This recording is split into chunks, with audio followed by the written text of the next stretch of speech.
All right, good morning, everyone. Good morning. Yeah, so today I'll be speaking on City of God. So actually just something very trivial. This morning I realized there are many times where I see people who, when dressing up, they put on their socks very early on. And so today I decided to put my socks early on before I was fully clothed. And then I realized it saves a lot of trouble. After you put on your suit, it becomes very hard to kind of fit it in. So for anyone who hasn't been doing that yet, it's a quick life hack. Put on your socks first, even if you can, and it'll save you some trouble later. I'm sure some of you learned some way maybe a couple years ago, but today was my kind of adulting experience of learning, and that's important. Okay, so today I'm going to talk briefly about the City of God. City of God. Recently, as many of you may know through the emails, Mother had asked our members from around the world to listen to these series of lectures. And I had the opportunity of hearing the lectures earlier in the year in February. I shared this reflection briefly in the Chuncheon one a few days ago.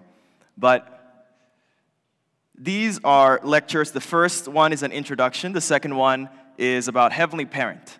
The third one is about the 2,000 years of, the third one is about the only begotten daughter. Then you have 2,000 years of Christian human history, and then so on and so forth. A lot of different topics, and I remember the first time I was listening to the lectures, I actually fell asleep in February. Some of them. But then, this time around, we were listening to the 2,000-year history of Christianity this Friday. And I realized that it was very fascinating, very interesting to me.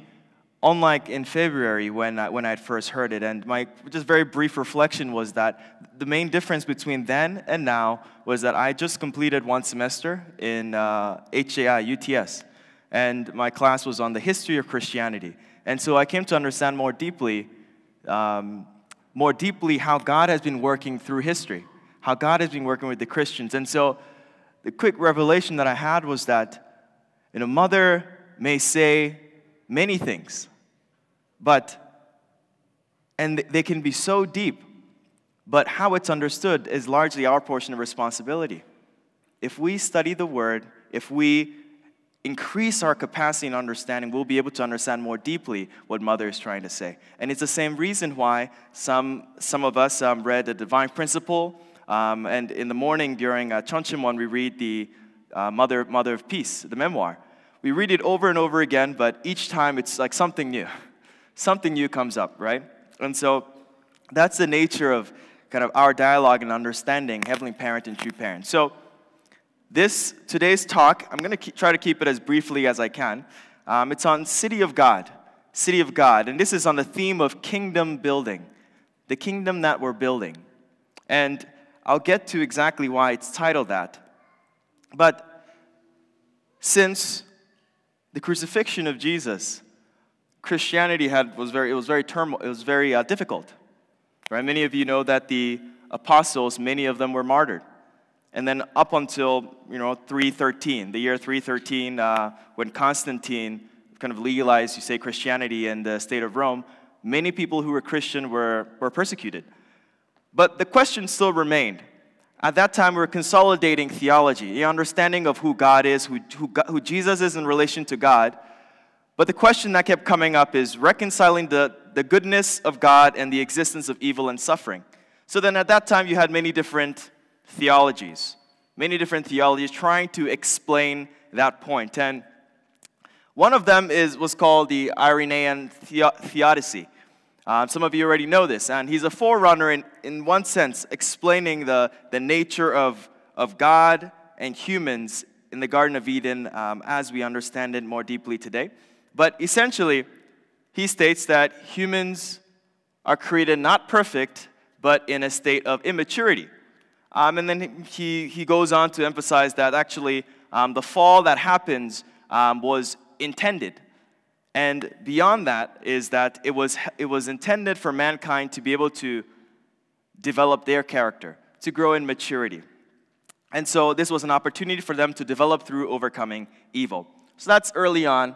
And then you have several different heresies that come about. A very popular one is Gnostics. Gnostics. Right now, they're not really around. I believe their scrolls were recently discovered, the Dead Sea Scrolls. But they talked about dualistic universe, right? That actually this world that we see was created by a lesser God, right? It's a demiurge. And so this was not just one small sect. It was quite popular. A lot of, in fact, some notable bishops and scholars were accused of being Gnostics as well. So you have these kinds of teachings. And then some people try to reconcile the relationship between Jesus and God, right? And then they call it monarchic or dynamic monarchianism. And essentially, it's a trinity, right? Is Jesus God or not? Is he a separate being? Some people believe that Jesus was adopted as the Son of God. So that means Jesus was born just like everyone else, and then eventually, based on his good deed, God adopted him into the divinity. And so these are all concepts that are floating around. And mind you, this is early on. We're talking about the first, second, somewhat third century. The idea of Jesus is not consolidated until today. You know, there are permanent schisms that have formed as a result of it. And then there's another theory. It's called the ransom theory of atonement. And this theory tackles really the necessity of Christ, who Jesus is. And here, it states, and this was very popular until much later in the medieval era, it says Christ was a ransom. So long ago, Satan had taken humanity's soul captive in bondage, right? And then Christ, who was the Son of God, was the one who was to be given to pave the way for Satan to release the souls taken, essentially. So that's the ransom theory of atonement. And it sounds familiar. I had to write a little bit of a reflection on this for my class. And the reality is that, you know, there's truth in all the different theories. But that's why I love True Parents and what they teach, because it kind of brings everything together. And you'll understand that in some time. But then there was something quite popular called the Neoplatonism. So what is Neoplatonism? I know all of these seems like just buzzwords I'm throwing around, but it's building up to a key point I'd like to mention. This became quite popular still early on from Platonism. And it states that all reality emanates from one good, from the one or the good. And the one is perfect beyond being, and everything else exists as a gradation of being emanating from it. I'll explain in a second. As things are further removed from the one, they become less perfect and more susceptible to evil and suffering. So, this is an explanation counter to a somewhat popular theory around the point of there being an eternal evil too with God. Right? People believe that God was representing good, and then there was an eternal evil. What does that pose? That means that we can never get rid of evil, right? If there's a counterpart to God. So that was popular, and so Neoplatonism was an explanation of evil where God is at the center. And a very simple analogy of this is like water. It says, when you drop something into the water, ripples form. The ripples are more prominent closer to the center, and as they leave the center, they start to fade away. And so essentially, evil is when we go away from the center, is what it's trying to explain. Evil is when we go away from the center. When we move away from God, that is what becomes evil. So, these are all theories. This is the development of theology back then. So, but one day, someone talked about original sin. He brought it up and coined that term, in a sense. And then described fallen nature. Right? Original sin being what the sin of Adam and Eve. And what resulted out of it was mankind's, described as like concupiscence, right? Lust. And since then, humanity from Adam and Eve have inherited fallen nature. And this fallen nature is our proclivity to sin. And that is That's natural for humanity because of Adam and Eve's sin. And then what's described even further is the need for divine grace, that we need a Messiah. We need someone to come and reconcile the relationship between God and man. Someone to reconcile their relation. That's why we need divine grace. Because we fell away from God, we need someone to save us. And then this person also emphasized the centrality of love. That above everything, love is important. So this goes back to Jesus' main message. But we need to love and be charitable as central to the Christian life and theology. And then there was an emphasis also on the foundation of faith. That faith is a necessary precursor to understanding and reason. That means that if you don't have faith, your understanding and reason is a little bit tainted.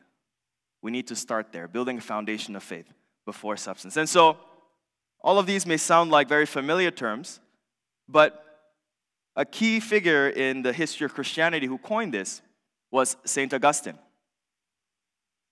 St. Augustine was born in 354.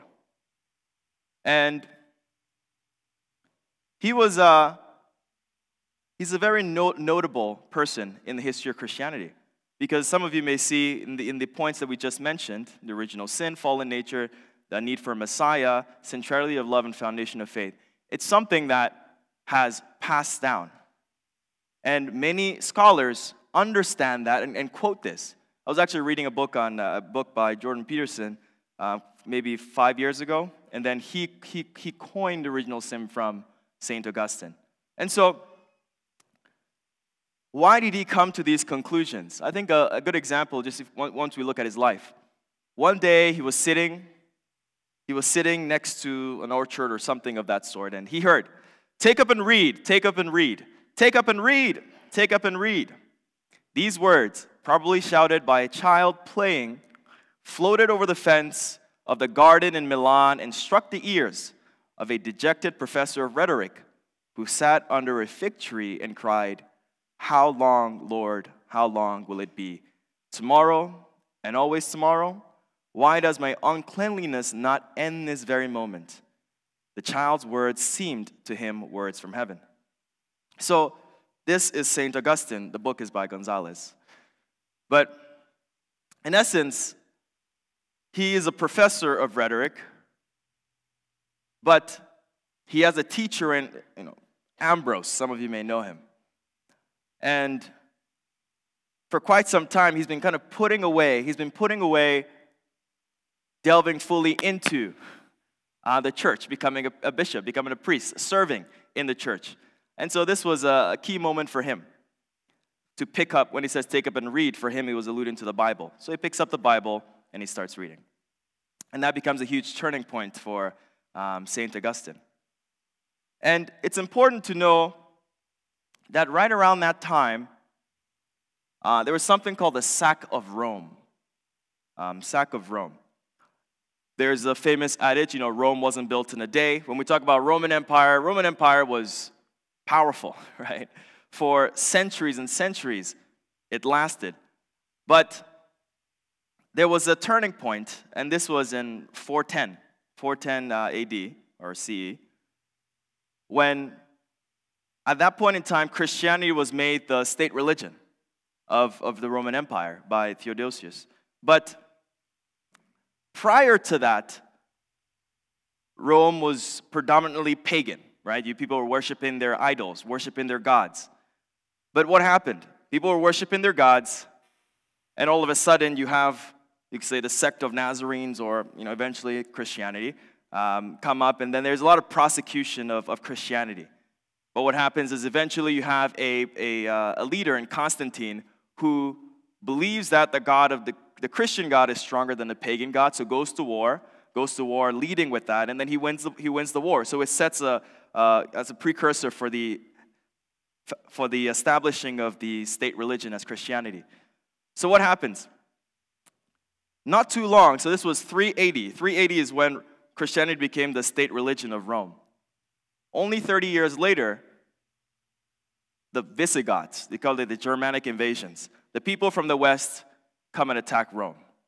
Around this time, Constantine had already moved the capital, to the east. So maybe that weakened Rome quite a bit. But essentially, what happens is these people come and they essentially conquer Rome. So then the natural question and accusation that many people had was, well, the Roman gods were the ones who kept us safe this whole time. And we've angered the Roman gods by turning to Christianity. And so what happened is there was an efforts made to kind of bring back the pagan religion, the worship of idols, and a questioning of, is God really with us? Because if they've survived for so long, and then just 30 years after Christianity becomes a state religion, they get conquered, and the Roman Empire starts to break down. It begs that question. And so, in response to that sentiment by the people, St. Augustine wrote the book, City of God. And in this book, City of God, he highlights some important things. He spends the first part of it explaining and refuting the pagan accusations. That's what he spends time doing. And specifically around the point of the reason why Rome was blessed was because the people of Rome, when it started, were quite virtuous. They were virtuous people. And so God blessed them to lay the foundation for the propagation of Christianity, the Messiah. But what happens is that after Rome inherits and establishes Christianity as a state religion, then new elements are introduced into the Christian faith. You have corruption. Earlier on there, you got simony, or just buying of church offices. You have a lot of different kinds of elements of the world introduced into the church. And so St. Augustine posits that mankind's self-degradation is the reason why Rome collapses. And it wasn't because Christianity became the state religion. And so, in it, this is a very long book, very big, a lot. But I'm going to just summarize it. He talks about two cities, the city of man and the city of God. So, what is the city of man? The city of man is a city characterized by self-love and pride, leading to discord and conflict. It's also composed of all those who remain in sin. It's marked by the pursuit of earthly pleasures. Two cities living together, conjoined. The city of God is marked by the love of God, leading to harmony and peace, represents faith, grace, and salvation, composed of all those who receive God's grace and are saved. The city of God represents the redeemed and the faithful. So, St. Augustine is talking about these two cities that live together, that are together. But what happens is that God's will is for the establishment of the city of God, and that in the end, the city of God will triumph. The city of God will triumph.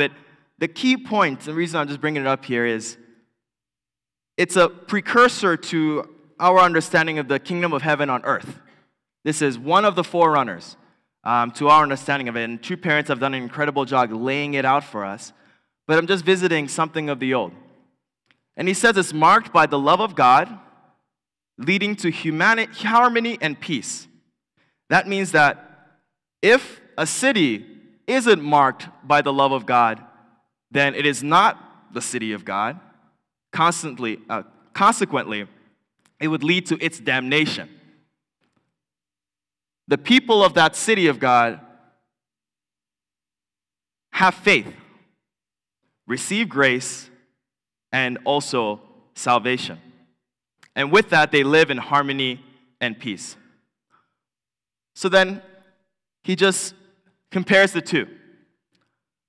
He says, the earthly world is transient and flawed, heavenly, eternal, and perfect. But then there's a search for seeking of victory in this world, but that's marked by truth in the heavenly world.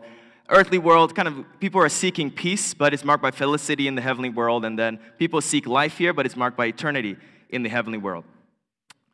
So, in his conclusion, he states that the purpose of history is to show the unfolding of God's plan, which involves fostering the city of heaven and filling it with worthy citizens. Human society finds completion in the realm of God. So he's talking about Alpha and the Omega, right? So God started everything, and everything will end in God. Everything will end in the creation of God, and that human society will find completion in that realm. And so, in this situation in Rome, where you have the church and the people, it gets very complicated there, so I won't go there. But essentially, what he's referring to is whatever God's wills will come to pass. And the people who live in accordance with it, the people who live in accordance with it and builds it, become destined for that kingdom of that city of God. And that city of God will be realized on the second coming of Jesus, right? And so, speaking to unificationists here in the crowd, I think you can kind of understand where I'm going with this. It says, the city of God is realized upon the second coming of God. And now we live in a time where the second advent has come to pass. And that city of God is being realized or manifested. And that's described and named, Chonoguk. Chonoguk. The actual, I can give a hand to that. I saw the official definition of Chonoguk somewhere, just broken down into words, and it means cosmic peace, unification, kingdom. Cosmic peace, unification, kingdom. That is the kingdom that our true parents are trying to build. And when I was younger, it was just, okay, kingdom of heaven. A place where everyone lives in harmony, in peace, revere God. But over the past couple of years, it's become even more real to me, especially after visiting Korea. It's almost like, I remember the first time I visited Korea, my mind was blown. Because this idea, this concept of kingdom of heaven was quite abstract. Was quite abstract before I went to Korea. But then I went there, and then I could see substantially that True Mother is creating something very substantial.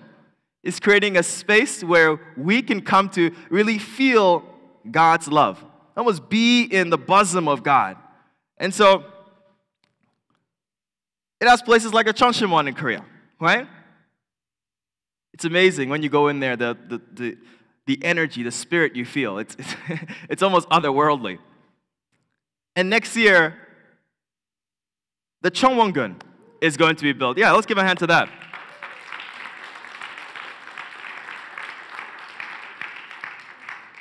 When many people of generations talk about the kingdom of God, of course, the temples were built in the past. But now, finally, we can see this kingdom being substantially built. And in there is also, he said, city of God. How can you have a city of God without God's home, right? And that's what the Cheongwon-gun is. It's like finally, after thousands and thousands of years, God can have a home here on this earth.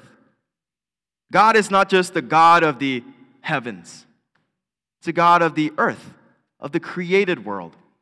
And finally, through the efforts of our true parents, spearheaded by our true mother who is alive right now, we're going to be entering into that sacred sanctum where God can finally govern this physical world.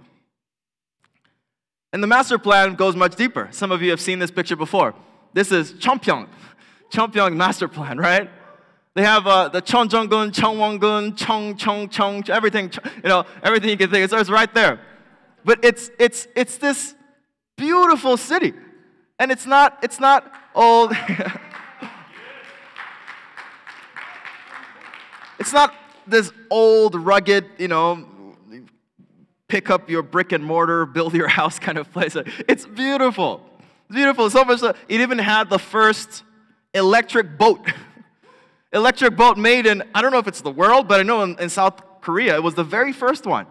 My mother is breaking new grounds, and want to substantially show people that this can be built.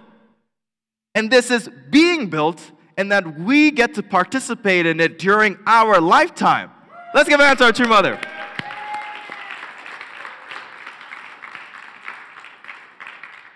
So it's so beautiful, and every time I go to Korea, I just marvel at what Mother is building. But then,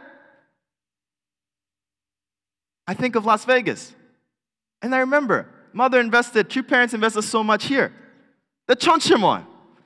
It's a sacred ground, consecrated by true parents. It's not just a Cheoncheonmon. Yeah, I know there's Cheoncheonmon in every continent you go to, but this was true parents' home, right? True parents' home, and we get to pray in true parents' bedroom. It's amazing. But Mother and true parents have invested so much into this city alone. You have the Cheoncheonmon, and you have the prayer room, but you also have this beautiful property in IPEC, right?